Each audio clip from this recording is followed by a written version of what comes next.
to my best pal, Brodezilla. Can't wait to pass the torch. Worth every penny. Oh, hey there, folks. You might be wondering, Brodezilla, you handsome young devil, with a killer muzzy and early 90s Jennifer Connelly eyebrows. What's up with that outfit? What do cosplay, blue pants, reading, and AEW have in common? On today's episode of Brodezilla TV, I sit down with AEW star, the Librarian, Miss Leva Bates. Stay tuned, Brodezilla TV is just getting started.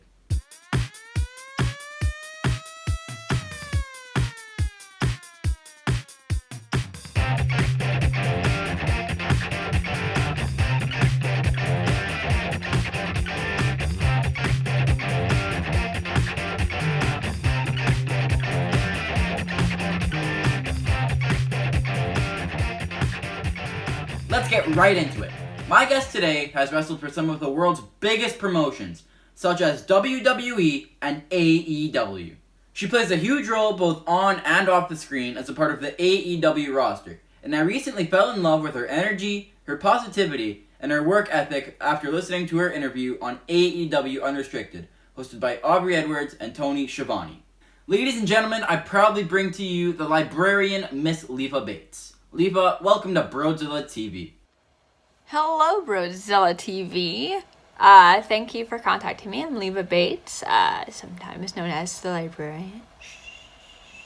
I used to be known as Blue Pants, and just crazy cosplayer in the world of wrestling. Leva, on the AEW Unrestricted podcast, you mentioned that you were trained by one of the most successful tag teams in pro wrestling history, the Dudley Boyz. What can you tell us about that experience? Training with the Dudleys. What are some of the things that were fun about training with Dudleys? You know, one of the first times I ever met Bubba was actually right before they opened the school. I was training at another school with Devon called FXC. They ended up closing, and that's why Bubba and Devon Canada opened up their own school, and they're like, we want to do it right. But yeah, the first time I met him, he was doing chop class and line class, like just kind of toughen up everyone. So at the end, it was like you can either take a really like stiff clothesline or a overhand Bubba chop. And there's a few of us girls in class. I was last in line for some reason of the girls, and you know he's going through chopping the boys or lining the boys, but then it got to a lot of the girls, and they're like, "Oh, we want to do a line," and like, all right, clothesline. And then the next girl, I want to do clothesline, and I noticed that everyone was saying clothesline. I'm like, are they really that scared of his chops? All right, I'm gonna stand out. I'm gonna stand out and be different. So I ended up saying, "Give me a chop." And he was like, "You sure?" And I'm like, "Yeah, give me a chop." And he was like, "Okay." So I ended up bracing myself. I got a Bubba chop. I legit had his handprint on me for several days. And a big hand. Like, I'm a small person, so like imagine a big adult hand. But I feel like is that my cat? I'm so sorry. That was my cat. I feel like that kind of got me a little bit of respect because I'm willing to take a hit. A flesh wound from a Bubba chop would undoubtedly be a badge of honor. My next question has to do with your ring attire. You're very well known to partake in cosplay as a part of a spectacular ring entrance. You also incorporate that extra effort into your performance as you take entertaining the fans to a whole other level. What are your 3 most favorite cosplay attires you've worn to the ring? 3 of my favorite. Oh, God. Why are you making me choose my children? Because that's hard. It's really hard to pick your favorites. Especially when you put so much love and attention into it. One of the last ones, not the very last, but one of the last cosplays I did was my Britney Spears.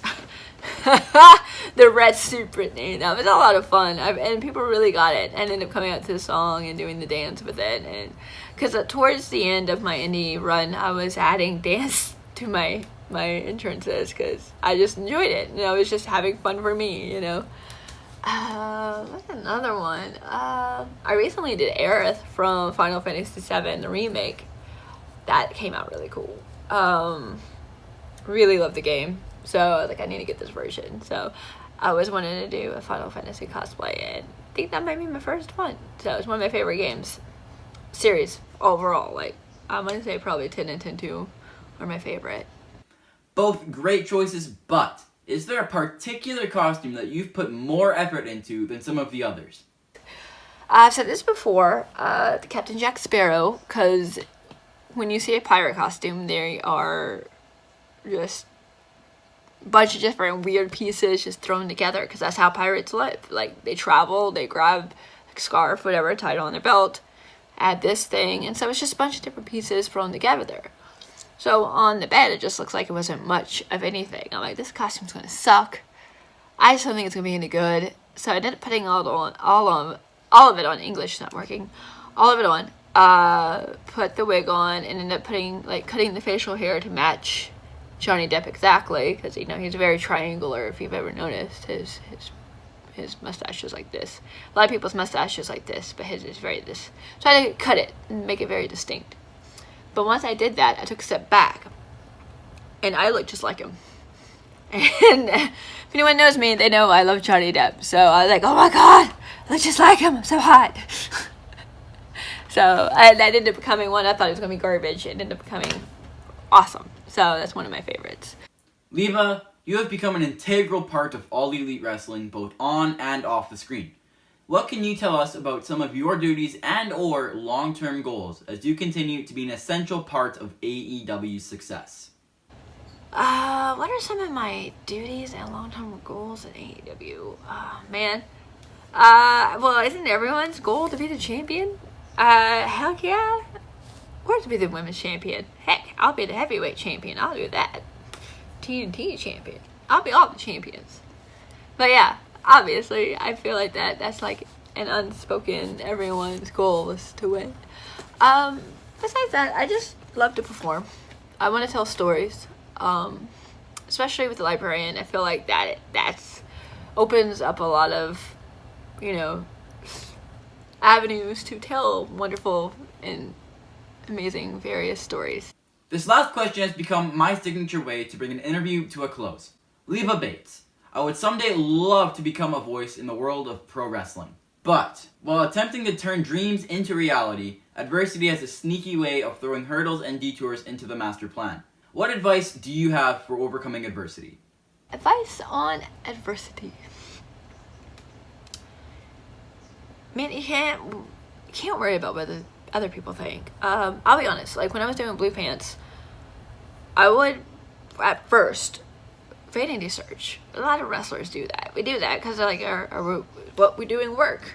Sometimes people don't tweet you that, or sometimes they just don't know where to tweet you, so you vanity search. And then when I started doing Blue Pants, I was on a bigger stage, obviously, and I was getting a lot of mixed, like a lot of positive, but then I just wasn't understanding. There's some people that just won't like you, no matter what you do. They're just not gonna like you, whether it's just they're not unhappy of their own. You just don't. Everyone has an opinion. You just don't fit in everyone's opinion, and that's fine. Like, I'm not everyone's flavor, and I understand that. But it's hard on you because it's like they personally attack you, and it's like, I'm just a person, I'm just trying to do the best I can do, especially in a very high stress environment, and then you get all of the hate on top of you too. One of the best things I ever did was I just stopped vanity searching. That was literally the best thing I've ever done. People hate you, no need to seek it out. Don't seek out the hate. It literally helped my mental health leaps and bounds, because you can't worry about what the haters think. People are gonna hate you regardless. That's how it is. Just human nature, unfortunately.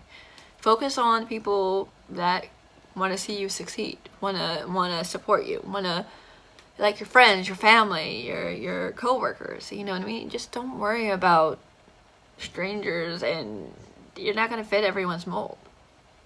Really, you aren't. So stop fantasy searching.